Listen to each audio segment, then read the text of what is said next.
At a glance, ghost sites sure do seem scary. Because of this, many players choose to skip out on them altogether. However, I'm here to tell you that those players are missing out big time. Starting today, you are no longer afraid of ghost sites. In fact, after you finish watching this video, I suspect that you might see them the same way that I do, as a delicious little treat.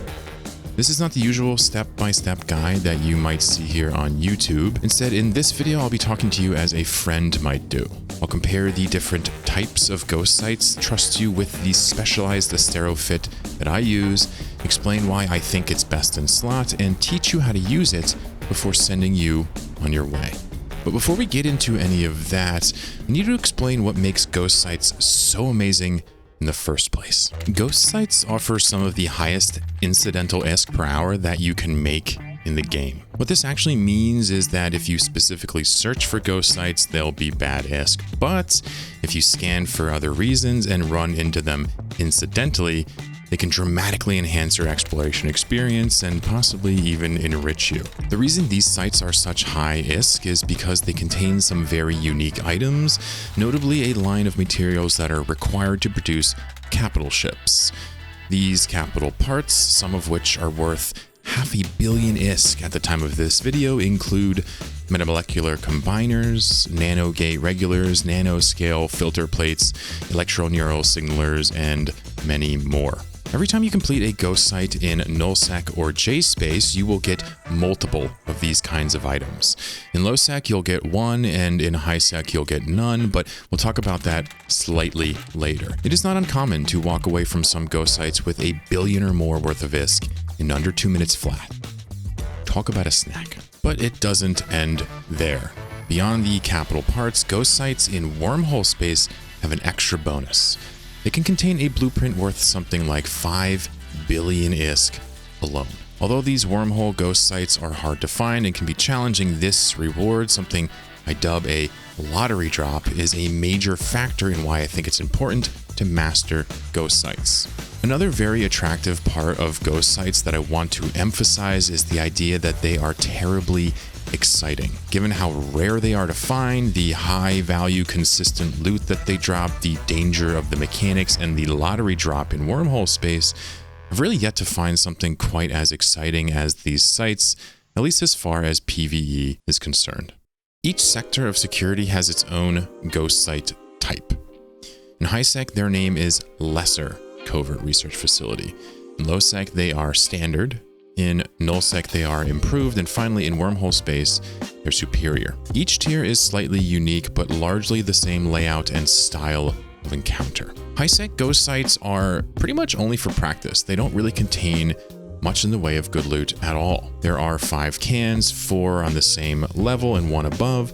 The one above never contains loot, and it doesn't explode if you fail it. There are still rats that fly in, and the bottom cans do contain some loot, but you will not get any of those cap parts, you will not get any lottery drops, and the top can is always a waste of time. So generally, I'd recommend you should skip highsec ghost sites unless you want the practice. Low-sec ghost sites are where things start to get much more interesting. They are perhaps the most consistent of all the ghost sites, and they also, like high-sec ghost sites, contain 5 cans. However, unlike high-sec, the can above the site, the 5th can, so to speak, always contains an electroneural signaler, which is worth hundreds of millions.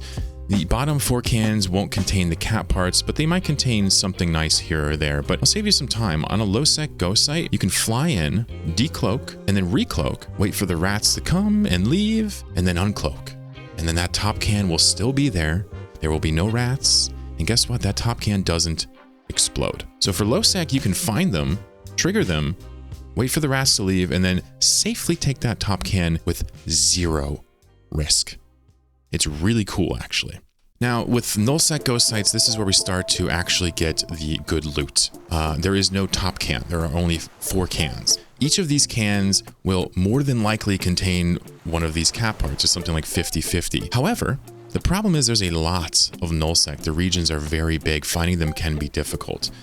So what happens is when you find these, you want to take as many cans as possible. It doesn't really behoove you to cherry pick these quite so frequently, and you don't want to do the same methodology as the low sec ghost site because each of the cans probably has a lot of value in it. So what you want to do is blitz them. You want to take a can, take the second can, take the third can, take the fourth can, and get the heck out of there. You only leave if the rats come. The problem with this is if you make a mistake, the can could explode and kill you, or the rats could come too fast and catch you with their scramblers. But blitzing is how you get the most value out of these nullsec ghost sites. Now, the superior covert research facility is only found in wormhole space. They're very tricky to find because these sites spawn on a region basis and the regions in J space are not connected. It's pretty much just dumb luck. Like the nullsec ghost site, there are only 4 cans, but unlike the nullsec ghost sites, these wormhole ghost sites can contain a lottery drop. The lottery drop is an Ascendancy Omega blueprint. This is worth billions and billions and billions, and I have personally got one. This is really what makes ghost sites so exciting, is these wormhole lottery drops, but the consistent loot from nullsec and lowsec ghost sites is the major reason why you should not be skipping these. Alright, so you understand that high-sec ghost sites are for practice, low-sec sites are for consistent blue chip, nullsec ghost sites are for the large amount of cap parts you get, and wormhole ghost sites are for the lottery drops. I think you're ready to move on to the next step. So I'm going to immediately spill the beans. This Astero fit I'm about to show you is capable of dunking on the hardest of ghost sites, the ones in wormhole space, with ease. And if you can click fast enough, it will generally get you all of the loot with complete safety. If this sounds surprising to you, keep listening because you're on the verge of unlocking ghost sites. My Astero is equipped with the following: a shield tank, a data analyzer, a micro warp drive, and an explosive hardener. To get directly to the point, this ship with this fit accomplishes 2 things better than any other ship in the game, both of which are critically important for ghost sites. First of all, it's incredibly agile and fast, which is important since these sites are timed. And second, it can field an astronomically huge tank for its class by overheating the GIST X-type explosive shield hardener, which is important as the containers explode for massive damage if you make a mistake. Some common alternatives to the Astero for ghost sites that I see include Tech 2 covert ops ships, exploration cruisers, the Pacifier, and the Metamorphosis. Covert ops ships, including Tech 2 Covops and the Metamorphosis and Pacifier, generally can't get enough tank to survive multiple failures, or if they can, they are much slower as a result than the Astero. Therefore, they have either a higher risk of taking too long or are more punished by mistakes. Cruisers like the Stratios or strategic cruisers are perfectly capable of tanking the damage, but they are freakishly slow compared to frigates, and you'll end up burning valuable time floating from box to box. However, it is worth pointing out that you could tank the rats or even kill them in cruisers, but with the Astero, it's just faster and you don't have to interact with the rats at all. It's my opinion that speed and explosive effective hit points are what wins ghost sites.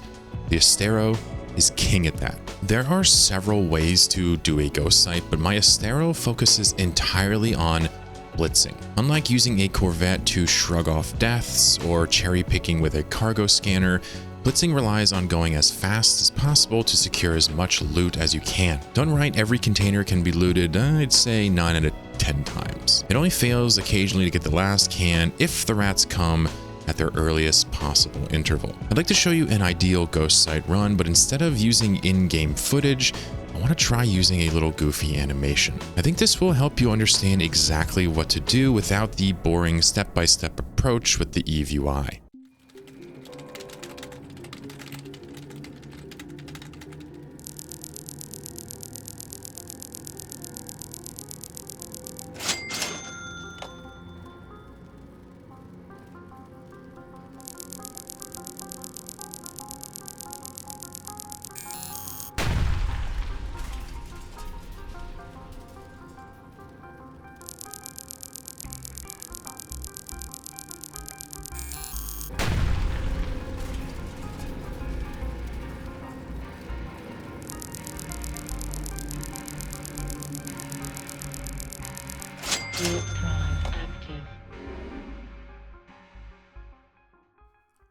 And thus concludes my silly little video on ghost sites. Although this wasn't a guide, I hope you learned some valuable information about this awesome content and are inspired to stop skipping them when they pop up.